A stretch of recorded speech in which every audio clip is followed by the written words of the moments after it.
Intercaste marriage, परिवार का दबाव, समाज का दबाव, आपस के दबाव, टॉक्सिक रिलेशनशिप, अंत में उस दबाव को न झेल पाना और जीवन समाप्त कर देना, ये हुआ। ये सारी खबरें सच्ची बता रहा हूँ मैं, इनमें से एक भी झूठ नहीं है। झूठी कहानियों से मोटिवेशन दिया जा सकता है, मैं जानता हूँ, पर जब सच्ची कहानियां हैं तो मैं झूठ क्यों बोलूँ? सारी सच्ची कहानियां बता रहा हूँ मैं आपको। होगी। मेरा एक स्टूडेंट है, सिविल सर्वेंट है, सीनियर लेवल पे है, करीब 40 साल का है। उसने आज तक शादी नहीं की। क्या उसकी शादी करने की इच्छा नहीं थी? पूरी इच्छा थी। फिर क्यों शादी नहीं की? भाई कुछ लोग तो होते हैं कि शादी करनी ही नहीं, कोई मिशन है, योगी जी है, मोदी जी है, ठीक है, उनका तो मिशन है, ममता जी है, उनका मिशन है। पर जिसका जीवन में ऐसा कोई मिशन नहीं है और जिसको प्रेम करने का मन भी करता हो, वो तो शादी करता है आमतौर पे। उसने शादी क्यों नहीं की जानते हैं? जब वो 25-26 की उम्र में था, जब वो मेरा विद्यार्थी भी था, एक दिन मेरे पास आके बोला कि सर एक बात करना चाहता हूँ। मुझसे मेरे स्टूडेंट्स ऐसी बातें खूब करते हैं पर्सनली आके, अब तो मैं टाइम कम दे पाता हूँ, पहले तो ये सब होता रहता था क्लास के अलावा। एकदम रोता हुआ आया, आंखों में आंसू भरे हुए बहुत सारे। अरे क्या हो गया भाई? तो फिर उसने किसी का नाम बताया कि सर वो भी मेरी स्टूडेंट थी, कि सर उसके साथ रिलेशनशिप थी, उसने धोखा दिया है मुझे। अच्छा, धोखा देने वाली कहानियाँ मुझे बहुत अपील नहीं करती। मेरा मानना है कि दोनों पक्षों की गलतियाँ होती हैं।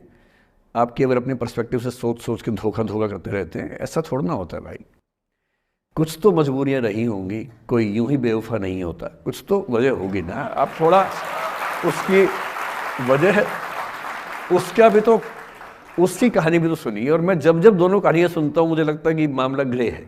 आप किसी एक पे उंगली उठा ही नहीं सकते कि इसने ऐसा किया। दोनों की गलतियाँ होती हैं, ऐसा थोड़ा ना कि एक की होती है। बहरहाल इन भाई साहब को ऐसा लगा कि धोखा हो गया उनके साथ। तो मैंने कहा चलो कोई बात नहीं यार, हो गया तो हो गया, तू नहीं कोई और सही, ऐसा क्या है। इतनी बड़ी दुनिया है, 8 अरब की आबादी अब है, उस समय भी 6-7 अरब तो थी। मैंने कहा 3.5 अरब 350 करोड़ में कोई तो होगी तुम्हारे लिए, ऐसा क्या है, कोई और देखेंगे। पर वो थोड़ा ज़्यादा सेंटिमेंटल था उस समय। धीरे धीरे पता नहीं उसके मन में क्या बैठ गया, उसके मन में ये बैठा कि दुनिया की सारी लड़कियां धोखेबाज होती हैं। ऐसे मूर्खों की कमी नहीं है दुनिया में, ऐसे बहुत मूर्ख हैं। दर्शन की दुनिया में इसे अवैध सामान्यीकरण कहते हैं, इलिसिट जनरलाइजेशन। इसका मतलब बहुत छोटे सैंपल के बेस पे ये समझ लेना कि ये थियरी पूरे ब्रह्मांड पर लागू होती है। एक लड़की ने धोखा दिया, मान लीजिए धोखा दिया, धोखा इसने दिया कि उसने दिया कि किसी ने दिया, जो भी कहानी हो, एक सैंपल से ये मान लेना कि सब ऐसे होते हैं। और उसके बाद से उसने कम से कम 10 बार कोशिश की, 10 लोगों से मिला, बातचीत की शादी के लिए। डेटिंग तो क्या करेगा 40 की उम्र में, लेकिन हाँ बातचीत करके देखा कि शायद रुचियाँ मिल जाए, स्वभाव मिल जाए तो शादी के बारे में सोचें। हर बार 3-4-5 मीटिंग के बाद वापस हट जाता है। अब तो मैंने पूछना बंद कर दिया है। जब तक मैं पूछता था, बोलता था कि सर 3-4 मीटिंग के बाद लगता है कि ये भी वैसी ही है। मैंने कहा भूल जाओ भाई, उससे भूल जाओ, बात खत्म हो गई। उसके बच्चे घूम रहे हैं आजकल स्कूल में, अब तुम कम से कम शादी तो कर लो। वो भाई साहब आज तक अकेले हैं, और अब तो बाज़ार में मूल्य भी कम हो गया उनका, अब विकल्प भी ज़्यादा नहीं मिलते हैं। अब जो विकल्प मिल रहे हैं वहाँ उसकी रुचि और कम हो गई है। तो पूरी संभावना है कि वो जीवन अकेले ही गुजरेगा अब उसका। एक अंतिम एग्जाम्पल देके फिर मैं निष्कर्ष की तरफ बढ़ूंगा। मैं एक आईएएस ऑफिसर को जानता हूँ, 2 आईपीएस को जानता हूँ, बहुत योग्य लोग, देश के सबसे अच्छे संस्थाओं से पढ़े हुए लोग, प्रॉपर आईएएस प्रॉपर आईपीएस में नौकरी करने वाले लोग, और इन तीनों ने अपना जीवन समाप्त कर लिया नौकरी में रहते हुए। क्यों?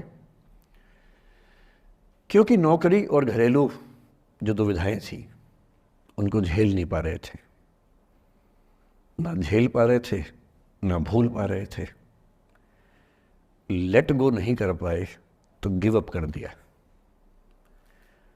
और इसलिए मुझे अक्सर लगता है कि जितनी चीज़ें हम सिखाते हैं बच्चों को, हिस्ट्री, इकोनॉमिक्स, लिटरेचर, वो सब ठीक है, उनका भी महत्व है।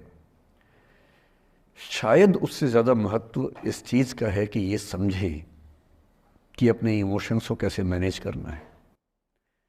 जब जीवन में ऐसा लगे कि सब खत्म हो गया है, जब जीवन में लगे कि बहुत टॉक्सिक किस्म की लाइफ हो गई है, उससे बाहर कैसे निकलें, शायद ये सबसे महत्वपूर्ण लेसन होता है जो हम सबको सीखना चाहिए। मैंने कहीं से सीखा नहीं है, ना मैंने ऐसी किताबें पढ़ी हैं, हालांकि मैंने 2 किताबें मंगवाई हैं पिछले हफ्ते, पढ़ी नहीं है अभी तक, तो मैं किताबों के बेस पे नहीं जानता कैसे सीखते हैं, लेकिन ज़िंदगी से तुम सीख सकते हैं। इन कहानियों का सबका एक ही सार है, वजह अलग अलग है। एक व्यक्ति ने इसलिए अपना जीवन समाप्त किया कि वो रिश्ता उसके हाथ से छूट रहा था। एक ने इसलिए जीवन समाप्त किया कि रिश्ता बन गया था पर समाज के दबाव, घर के दबाव मैनेज नहीं कर पाए। एक ने ज़िंदगी भर शादी नहीं की सिर्फ इसलिए कि वो पुरानी यादों को भूल नहीं पाया। अरे एक बार गलती हो गई तो हो गई, आगे तो संभावना जीवन में है भाई, क्यों इतना हावी रखना उसी दिमाग के ऊपर। कुछ लोग देश की सबसे अच्छी नौकरी में होकर हर पैमाने पर सफलता की हर कसौटी पे खरा उतरने के बाद जीवन नहीं बचा पाए, क्योंकि दूसरों की नज़र में आप बहुत सफल हो जाए, अपनी नज़र में शून्य हो, तो फिर जीवन कैसे बने, जीवन कैसे बचे। इन सारी कहानियों का मूल भाव एक ही है, अगर आप खुद को हैंडल नहीं कर सकते तो दुनिया को क्या हैंडल करेंगे। दुनिया को हैंडल करने से पहले खुद को हैंडल करना सीखना पड़ता है, और उसका सबसे आसान जो रामबाण उपाय है उसको बोलते हैं द आर्ट ऑफ लेटिंग गो, जाने दो।